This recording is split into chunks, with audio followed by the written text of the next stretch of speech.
ونستعينه ونستغفره ونؤمن به ونتوكل عليه ونعوذ بالله من شرور أنفسنا ومن سيئات أعمالنا من يهدي الله فلا مضل له ومن يضلل فلا هادي له ونشهد أن لا إله إلا الله وحده لا شريك له وأشهد أن محمدا عبده ورسوله الذي أرسله بالحق بشيرا ونذيرا وداعيا إلى الله بإذنه وسراجا منيرا فقد قال الله تعالى في كلامه المجيد وبرهانه التوحيد أعوذ بالله من الشيطان الرجيم بسم الله الرحمن الرحيم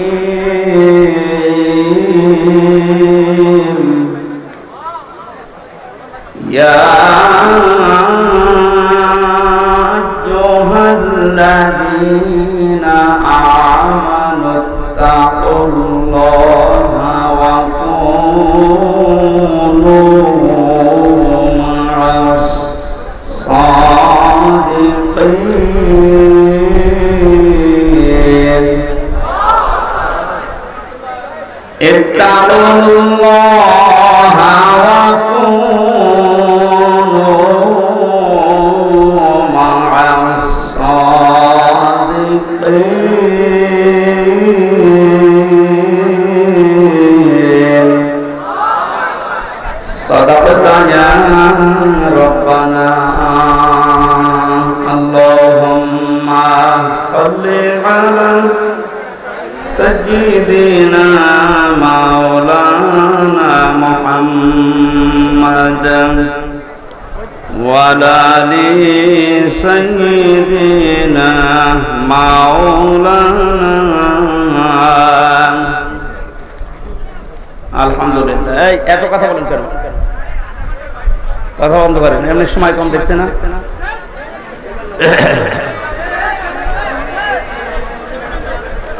বগুড়া জেলা শেরপুর থানার অন্তর্গত Garidaha public school and college ময়দানে দারুস সুন্নাহ মাদ্রাসার উদ্যোগে তাফসীরুল কোরআন মাহফিলের সম্মানিত সভাপতি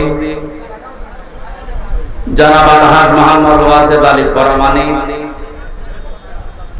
মাহফিলের প্রধান অতিথি শাইখুল মাশায়েখ, বাংলাদেশ আওয়ামী লীগ শেরপুর উপজেলা শাখার সম্মানিত সভাপতি বিশিষ্ট আইনজীবী আলহাজ অ্যাডভোকেট গোলাম ফারুক আতাল্লাহু উমরাহু ওয়া বারাকাল্লাহু ফি হায়াতি, বলেন আমিন। মাহফিলের বিশেষ অতিথিবৃন্দ, অনেক মানুষের নাম দিয়েছেন আপনারা।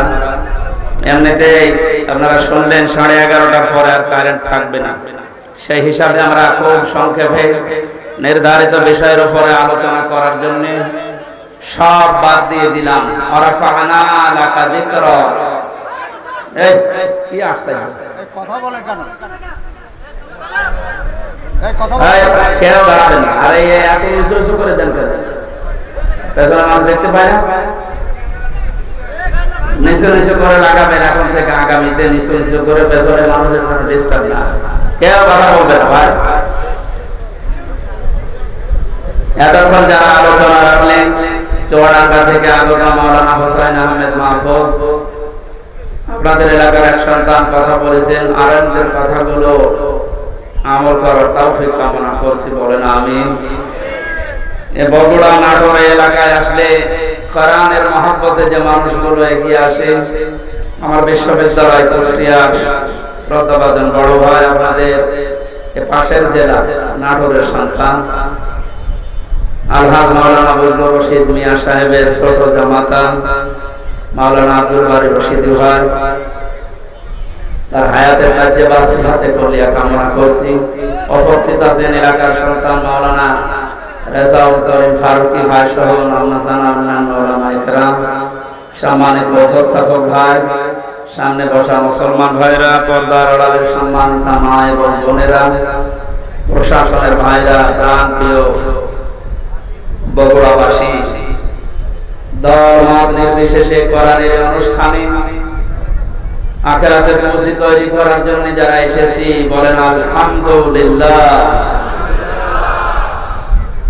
বিশ্বনবী জানিয়েছেন কোরআনে কারিমের জন্য যে সময়টুকু মানুষ দুনিয়ায় ব্যয় করবে, মরণের পরে ওই সময়ের ওই সম্পদের হিসাব আল্লাহ নেবেন না। এই হাদিস অনুযায়ী আমরা যদি আমল করতে পারি, আমাদের জীবন, আমাদের সম্পদ, দুনিয়াতে যতটুকু পেয়েছি এটা যেন কোরআনের পেছনে ব্যয় হয়। বিশ্বনবী বলেন মান ক্বারাআল কুরআনা ফাসতাযহারাহু ফাহাল্লা হালালাহু ওয়া হাররামা হারামাহু আদখালাহুল জান্নাহ ওয়া শাফাআহু ফি আশারাতিন মিন আহলি বাইতিহি কুল্লুহুম ক্বাদ ওয়াজাবাত লাহুন নার। ইবনে মাজাহ শরীফের হাদিস। অনেক আলেম এখানে বসে আছে, শব্দের দিকে খেয়াল করেন। আল্লাহ পাক বলেন, বিশ্বনবী মুহাম্মদ রাসূলুল্লাহ আমাদেরকে জানিয়েছেন এটা মান ক্বারাআল কুরআনা, যে ব্যক্তি আল্লাহর এই কোরআন পড়ে। কোরআন পড়া বলতে আমরা চারটা বিষয় বুঝি। শুদ্ধ করে পড়া, এর মর্ম মানে বোঝা, এর উপর নিজের জীবনকে সেট করা, আর এইটা মানুষকে মানার মতো পরিবেশ তৈরি করে দেওয়া। কোরআন পড়া বলতে কয়টা বিষয় পেলাম? আপনি এবার মিলান তো, আপনি আসলে কোরআন পড়েন কিনা? মাহফিলের সভাপতি, প্রধান অতিথি সহ যারা এসেছি যদি জিজ্ঞাসা করেন কোরআন পড়েন, এক বাক্যে আমরা বলবো হ্যাঁ আমরা কোরআন পড়ি। কিরাআত শব্দটার ব্যাখ্যা, নবীজি বলেন পড়া কোরআনে তিনটা শব্দ আল্লাহ দিয়েছেন, কোরআন পড়ো। এই ব্যাপারে কয়টা? এটা ক্লাস চলছে এখন, জবাব দেবেন ছাত্রের মতো। এটা স্কুল এবং কলেজ না, এখানে যারা আছে অন্তত শিক্ষিত মানুষগুলো ছাত্রের মতো জবাব দেবেন।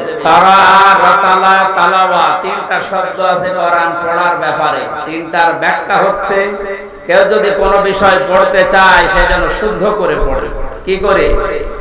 অশুদ্ধ পড়লে অর্থ পাল্টিয়ে যাবে। এখানে অনেক মানুষ এমন বসে আছে নামাজে দাঁড়ালে পড়ে ইযা জাআ নাসরুল্লাহি ওয়াল ফাত, হয়েছে? এখানে সোয়াদ আছে, নাসর মানে সাহায্য, আর নুন সিন রা নাসর মানে ঈগল পাখি। আপনি যদি মুখটা গোল করে শুদ্ধ করে উচ্চারণ না করেন, অর্থ আকাশ পাতাল পাল্টিয়ে যাবে। আল্লাহ পাক বলেন ইযা জাআ নাসরুল্লাহি ওয়াল ফাত, হে নবী আল্লাহর সাহায্য যখন আসবে আপনি তখন বিজয় দেখতে পাবেন। যদি মুখটা গোল না করে সিন দিয়ে উচ্চারণ করেন, অর্থ হয়ে যাচ্ছে হে নবী যখন শকুন আসবে, ঈগল পাখি আসবে, তখন আপনি বিজয় পাবেন। এখানে শুধু কোরআন শরীফ না, দুনিয়ার যে কোনো বিষয় কেউ যদি পড়তে চায়, এর হক আদায় করে সঠিকভাবে চারটা বিষয় তাকে মানা লাগবে। এক নম্বরে ওটা পড়া লাগবে শুদ্ধ করে। কি করে? এটা তো আমি বানালাম নাকি?